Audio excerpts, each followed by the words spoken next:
Le pire moment pour un tremblement de terre en plein hiver, un peu avant midi, en milieu de semaine. Le mercredi 7 décembre 1988, l'Arménie est secouée par un séisme de 6,9 sur l'échelle de Richter.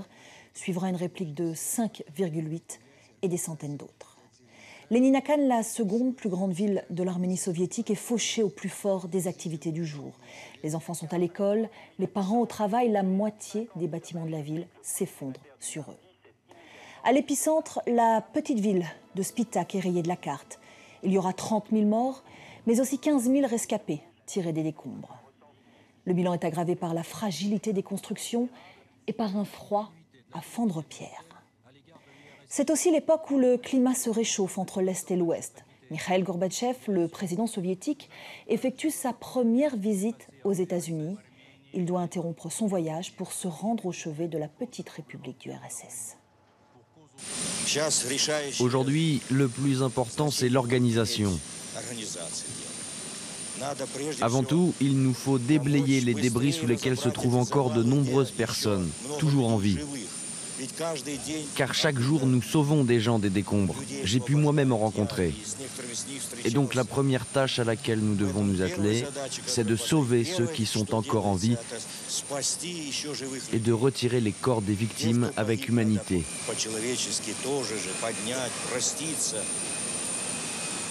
Et puis faire le deuil, c'est évident.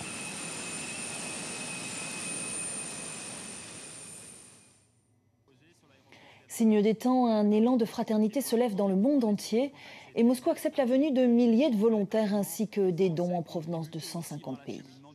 À lui seul, Charles Aznavour, le grand chanteur franco-arménien, réunira des millions avec sa chanson « Pour toi Arménie ».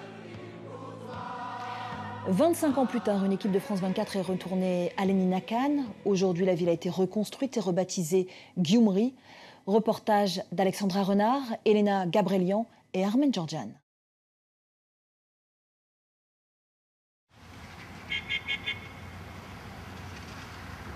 Fleuron de tout Gyumri, cette fabrique de bière a su renaître de ses cendres.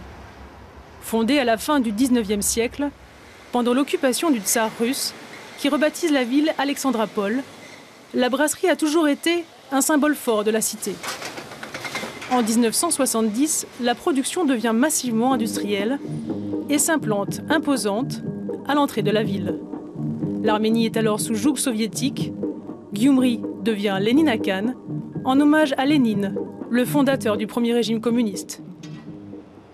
Aujourd'hui, l'usine est devenue le plus gros employeur de la région. Pour son directeur, c'est une belle revanche sur le passé tumultueux de Gyumri.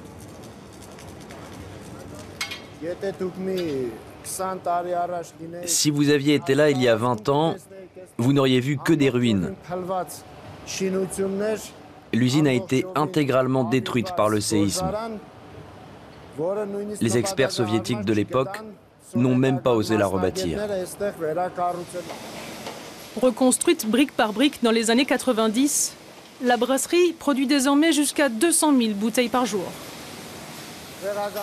Sur le marché arménien, ce produit est très concurrentiel. On ne l'exporte pas encore, mais cette bière est bien meilleure que celle brassée à l'époque soviétique. Et ça n'a pas de prix. Le fameux breuvage fait vivre près d'un demi-millier de salariés. Une aubaine dans la ville où au moins 60% des habitants sont au chômage. Aram travaille ici depuis 10 ans. Ici, la plupart des hommes n'arrivent pas à nourrir leur famille. Parce qu'il n'y a pas de travail pour que les gens puissent gagner leur vie et rendre leurs enfants heureux. Moi, j'ai vraiment beaucoup de chance. Chaque ouvrier empoche environ 120 € par mois, près du double du salaire moyen de Gyumri.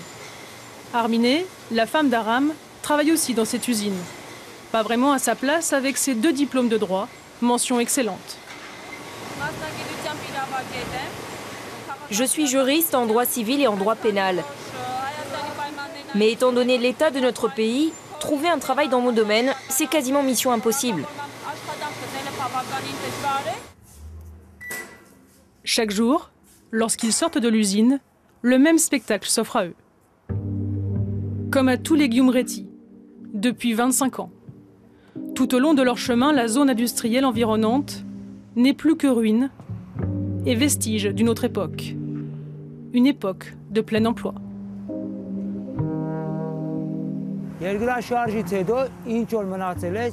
Tout a disparu depuis le séisme. La seule usine qui fonctionne aujourd'hui à Gyumri, c'est la brasserie. Avant, il y avait un constructeur de machines-outils. Il n'existe plus. L'usine de pain industrielle n'existe plus non plus. Et les grandes conserveries de viande, pareil, plus rien. Tout a disparu. C'était d'énormes infrastructures. Difficile d'imaginer qu'il y a seulement 25 ans, une cinquantaine d'usines tournaient à plein régime. Des milliers d'ouvriers affluaient de Russie et de toutes les républiques soviétiques. Dans cette fabrique de textiles, l'une des plus grandes de l'URSS, pas moins de 15 000 travailleurs étaient à pied d'œuvre, jour et nuit. Achot, architecte à l'époque, se rappelle de cette industrialisation massive. Chaque matin, on entendait l'alarme de l'usine de textile, qui nous est tous familière. Ce son puissant rythmait les 3-8 des ouvriers. Les soviétiques avaient développé un immense réseau de transport en commun qui permettait d'acheminer depuis chaque coin de la ville tous les ouvriers vers les différentes entrées du site industriel. Usine communiste hier, au lieu du capitalisme très bientôt. Le site vient d'être acheté par un riche entrepreneur libanais qui a imaginé la création d'un immense complexe commercial. Ici, nous allons construire un supermarché. À côté, un café. Et un peu plus loin, un hôtel de luxe. Vous verrez, ça sera très beau. Près de l'entrée principale, des bâtiments ne trouveront pas preneur. Ils abritaient les ouvriers venus en masse de toutes les républiques soviétiques, une main-d'œuvre toujours plus nombreuse, qu'on empilait dans ces dortoirs. Pour les loger, il fallait construire très vite. Résultat, le bâtiment était de mauvaise qualité et complètement hors norme. Le tremblement de terre nous l'a démontré. C'est malheureusement à cette période d'explosion démographique et de plein emploi pour Lenina Khan que survient le séisme du 7 décembre 1988. Le béton meurtrier tuera près de 30 000 personnes et jettera à la rue près d'un demi-million d'Arméniens. Cette catastrophe révèle au monde entier l'existence de cette petite république soviétique, jusqu'alors confidentielle. De tout pays, l'Arménie va récolter des millions de dollars. Des dollars transformés aussitôt en domik, petites maisons en russe. Des milliers d'abris temporaires, devenus des bidonvilles. C'est ce qu'ont reçu à l'époque les parents d'Aram. Comme plusieurs milliers de Gyumreti sinistrés, il y vit depuis le séisme, avec sa propre famille désormais. C'est pas la maison de nos rêves, où tu voudrais voir grandir tes enfants et fonder une famille. Mais à Gyumri, il y a des gens qui n'ont même pas ça. Nous sommes contents d'avoir un toit au-dessus de la tête. Vivre dans ce domik qu'il rafistole année après année, c'est revivre sans fin ce jour d'hiver maudit où tout a basculé. Au moment du tremblement de terre, j'avais l'âge de ma plus jeune fille, 4 ans. Je me souviens de ma mère qui m'attrape sous le bras et qui dévale les escaliers en espérant qu'on allait survivre. Aram avait 7 ans. Moi, j'avais mon école juste ici, exactement là où j'habite maintenant. Quand je suis sorti de ma classe pendant le séisme, ici, il y avait un immeuble de 9 étages qui s'est effondré. J'ai vu beaucoup de poussière, je ne voyais plus rien, je ne comprenais plus rien. 11h41, le 7 décembre 1988, Lenina Khan est rasée à 60%.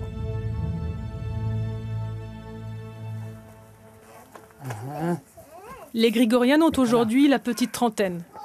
Leurs 2 filles de 4 et 7 ans sont à l'école, quand eux sont à l'usine. Le couple est propriétaire du domik, mais pas du terrain. L'accès au gaz leur est donc interdit. Pour l'eau et l'électricité, il leur faut dépenser un tiers de salaire. Nous n'avons pas reçu d'appartement de l'État parce qu'on n'est pas considérés comme des SDF. Pas assez pauvres pour faire partie du programme de relogement de l'État. Pas assez riches pour offrir aux enfants une vraie maison. Ça, c'est la chambre des filles. Chaque année, on essaie de mettre du papier peint, mais comme en hiver il fait froid et que c'est très humide, ça se décolle. On ne peut pas se permettre de tout refaire plusieurs fois par an.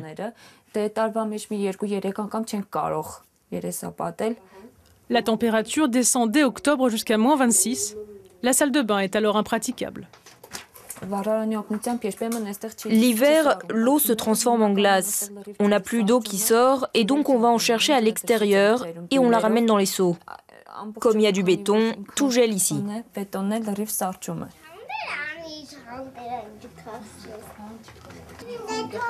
Comme des milliers d'hommes à Gyumri, Aram est parti en Russie espérant gagner un meilleur salaire. Mais la tentative a échoué. À l'extérieur, comme à son habitude, Vahan est en pleine tournée. Depuis 2006, son ONG est la seule à visiter, questionner et répertorier tous les mal relogés du séisme. Bonjour, bonjour.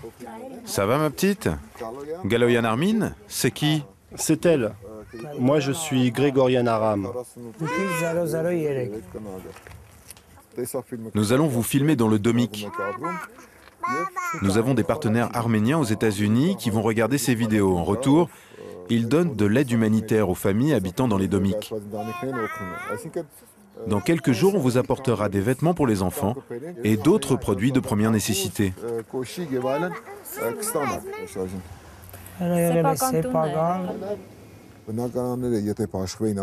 Si les appartements avaient été distribués sans corruption depuis le tremblement de terre, on aurait beaucoup moins de familles dans ce genre d'abri. Et pas 4500 comme aujourd'hui. Il y a eu des cas où les appartements destinés aux familles sans abri ont été attribués à des personnes qui n'étaient même pas de Gyumri en échange de pots de vin. D'autres fois, c'était des gens qui n'avaient même pas perdu leur appartement pendant le séisme.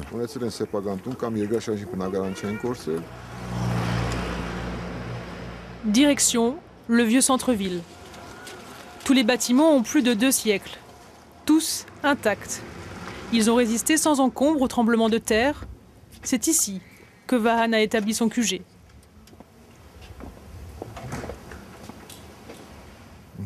Ça va? Il y a de belles images? Tout va bien.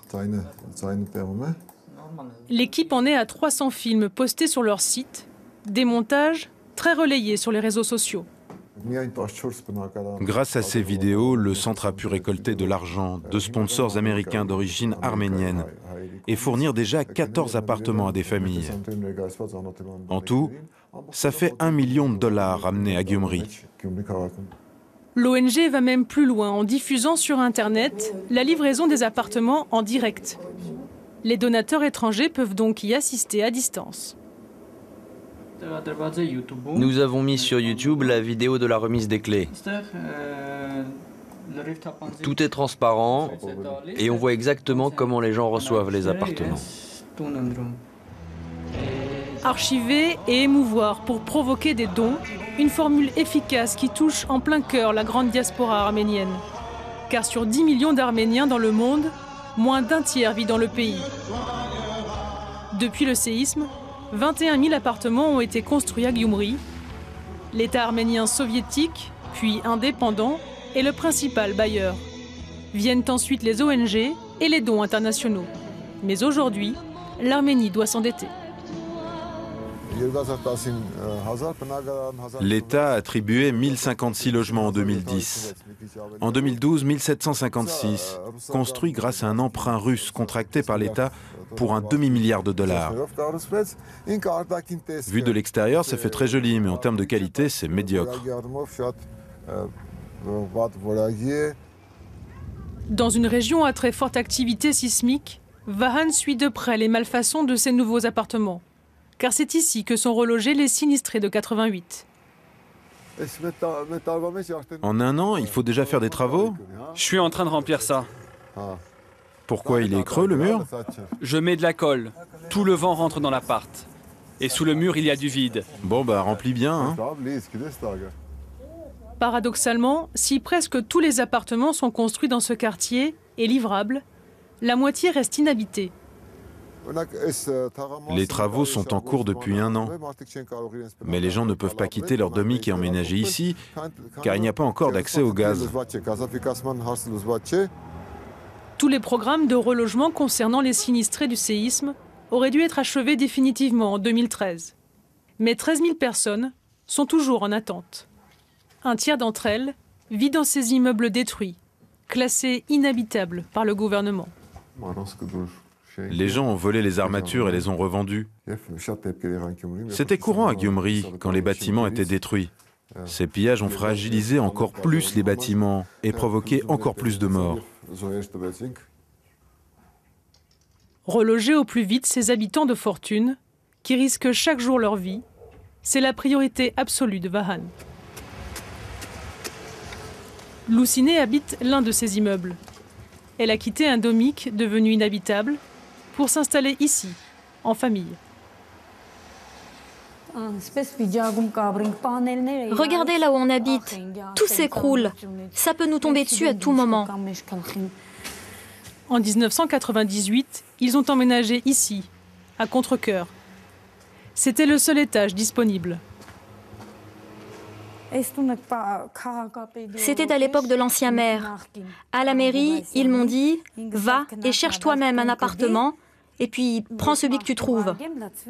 J'ai cherché partout et celui-ci était vide. Je me rappelle, mon enfant dormait ici. Le mur bougeait pendant les intempéries et les pierres sont tombées sur mon fils de 5 ans.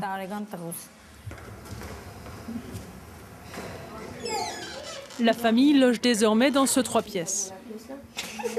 Louciné a depuis des mois seule à sa charge 4 enfants, mais aussi sa tante, malade. Je fais des petits boulots. Nettoyage de tapis, je récolte des légumes. Quand mon mari est parti en Russie, les premiers mois, il n'envoyait pas d'argent parce qu'il ne travaillait pas. Papa va me ramener une voiture. Son papa est parti depuis 5 mois en Sibérie. À 28 ans, il y est embauché comme maçon. À Gyumri, 3/4 de la population sont des enfants, des femmes et des personnes âgées. Cette année, la ville est classée capitale culturelle par la communauté des États indépendants. Elle a retrouvé un peu de ses couleurs d'antan, ses couleurs de capitale d'artistes et d'artisans. Chaque mois, Gyumri organise des festivités. Sur la place principale, intégralement refaite à neuf, ce jour-là, une dizaine d'anciennes républiques soviétiques sont à l'honneur. Détachées de l'URSS en 1991, ces républiques restent de cœur toujours plus proches de Moscou que de Bruxelles. Un choix que craint la nouvelle génération eurasienne attachée à ses traditions, mais tout aussi avide de nouveautés occidentales. Après le travail, les Grégorianes ont fait le déplacement en famille. Une occasion d'offrir aux enfants une promenade dans une ville qui semble enfin avoir trouvé un second souffle.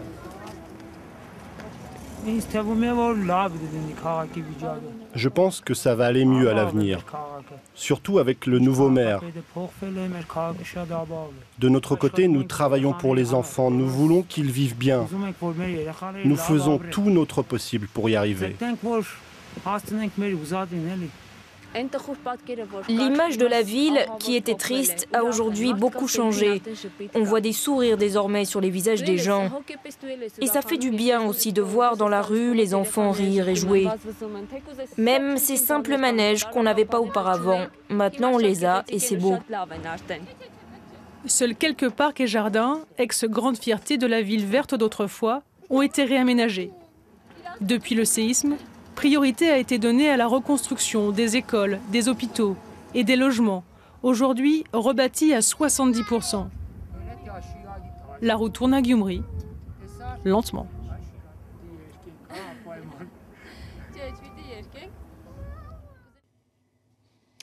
Voilà, ainsi s'achève ce billet retour. L'info continue, c'est sur France 24, bien sûr. À très vite.